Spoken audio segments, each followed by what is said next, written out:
the players of the WNBA can't stand her. Why? Mm-hmm. Because she's white.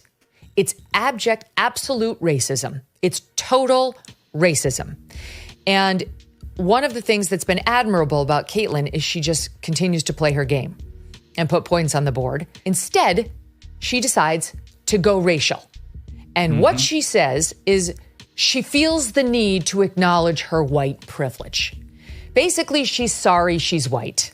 She feels really bad about it, though. And then she makes a point of saying the ones we really need to be celebrating are the black women on whose backs this league was built, which I have to tell you is so condescending.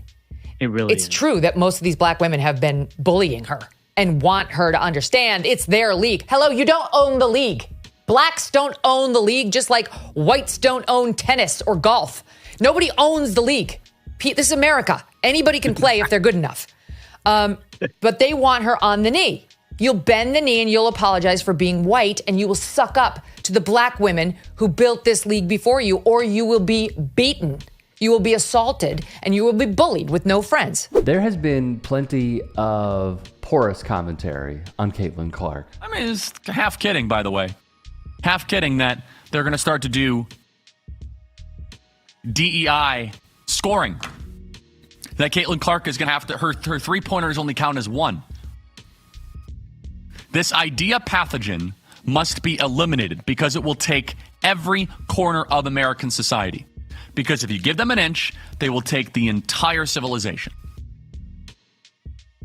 All it knows is to grow and to conquer and to destroy. The NBA is the wokest of all the major sports organizations for many reasons, but there is almost this expectation that if you are a black American in this country that you must be on the left. The NBA is disproportionately black Americans. And the NBA is like 68, 70%, maybe even 75% black. It might even be higher than that. From Charlie Kirk to this guy. The league, that they're sort of just in their anger at her because she's straight and white and a little prettier than some of the other girls. That is literally what they're saying. Yeah. But one that just feels gross. This tweet. Everyone knows Caitlin Clark is being targeted by black women because she is white. He would be shunned for it by a surprising figure. Christina Caramo, former GOP chair of the Michigan Republican Party, who, to be clear, is still pretty awful, had one positive moment. At Charlie Kirk 11, you're a race hustler just like Al Sharpton. What about other white women in the WNBA? There are lots of white women superstars in WNBA. Do you even know their names? Are they also being targeted by black women? If your statement was true, it would be a mass issue of white women being abused in the WNBA. Are black women not fouled hard in the WNBA? When they are, is it because they are black? With NBA also being professional basketball, do they foul each other hard? It's obvious you're no different than the Black Lives Matter hustlers on the left. They attempt to push racial division to advance Marxism. So what's your angle? Which, to be clear, she's almost there. She's so close. I would like her to define Marxism because, as we have seen over and over again from the former Atlanta Dream owner who may or may not have bought her seat into the United States Senate, Kelly Loeffler, representing the state of Georgia, who then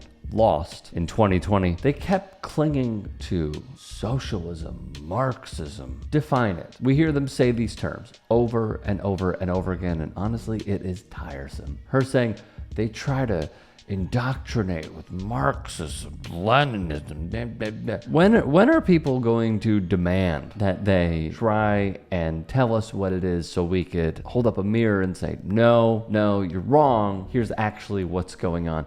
The other part about this that is tiresome also is pushing racial division, BLM hustlers. Yeah, it was awful what happened. There are still plenty of fantastic groups on the ground who are doing fantastic work. So to point at those who did take advantage, potentially, and go after the whole movement is bad. When one supporter of Kirk replied to Karamo saying he isn't a race hustler, just a truth teller, Karamo rebutted with the following message: yes, he is. If she is being singled out because she is white, then what about the other white women who are superstars in the WNBA? As Christians, we know our words have power, and when God has allowed us a platform with millions of people trusting us, we can't carelessly say things, especially when we are pushing a narrative that one segment of Americans are being targeted based on their immutable characteristics. We aggressively called out BLM because of their race hustling, so we shouldn't tolerate race hustling because someone claims to check the same political and religious boxes. The reason this is an issue is because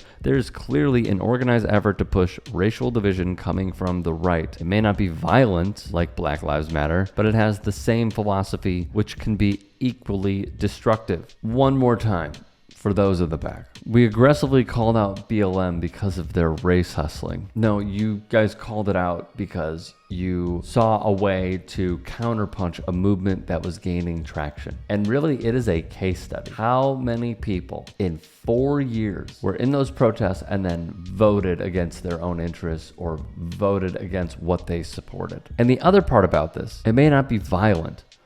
What was violent? Because the Washington Post, I remember, put out a study that they put forth where it was 96 or 97% of protests were peaceful. And then there was more evidence. Remember the Boogaloo Boys? Remember the Proud Boys? There were factions of extremist groups, including the viral Umbrella Man, who were part of extremist groups invading these movements, setting off fires, breaking glass windows.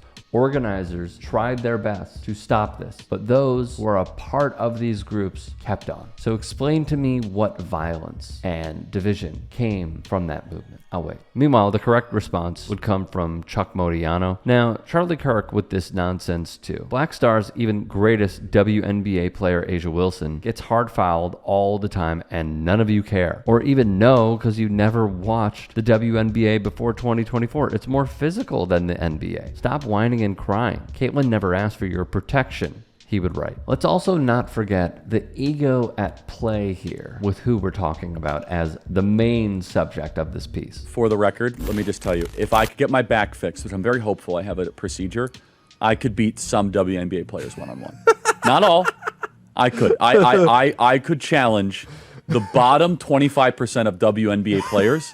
The bottom 25%. If I could get my back fixed and I have 3 months of proper preparation, I could beat them one-on-one. You think I'm joking? I'm 6'5". I played competitive Midwest AAU basketball. I was really good at basketball too, by the way. Yeah, and like for the record, again, I'm taller than the bottom 25%. If I have the problem is my back is a complete, and you guys know, you could attest to me, my back is a catastrophe. No. Very confident against professional basketball players. I would give him 3 months. Hell, I'd give him 6 months. The caucasity for someone like Kirk to say that he could beat what he's calling bottom 50% of WNBA players, he'd get smoked.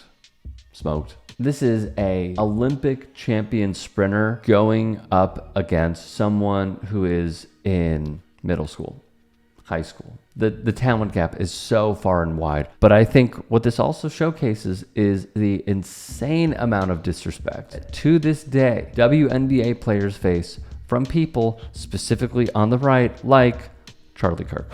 Hey, I appreciate you watching. Now, if you can, please do become a channel member by going to youtube.com/TYT Sports and clicking the join button. If that's too much for you, you can just go to tyt.com/join to become a member. It helps all of us out here at the Young Turks and keeps our network afloat. In addition, you could follow me on my socials on Twitter, Instagram, and TikTok. Appreciate the love. Have a great day.